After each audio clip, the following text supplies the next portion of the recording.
Pagpano ng isang bata matapos kumuha ng mangga, viral.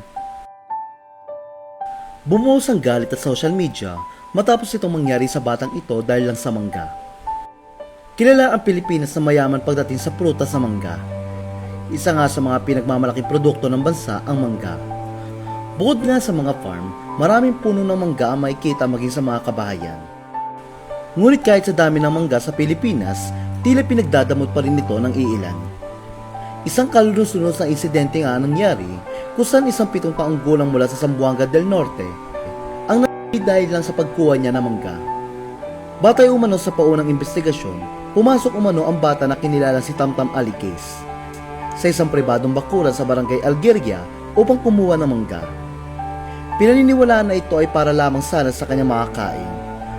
Ngunit sa halip na mapagsabihan o paalisin, nahuli siya ng may-ari ng lugar at dito na nagsimula ang trahedya.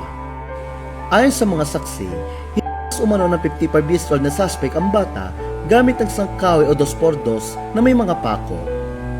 Dahil dito, nagtamo ng matinding pinsala ang bata sa iba't ibang bahagi ng katawan. Natagpuan ang kanyang katawan sa loob mismo ng compound.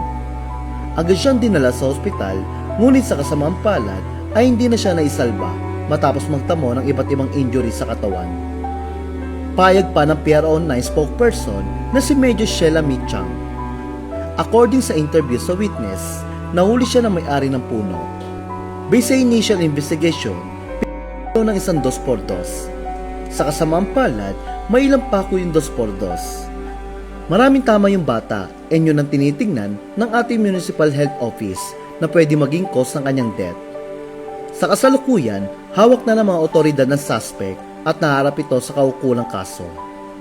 Sa social media ay bumuhos nga ang batikos laban sa suspect na imbis na pinairal ang pag-unawa lalo na sa bata, ay mas pinairal ang pagiging sakim nito.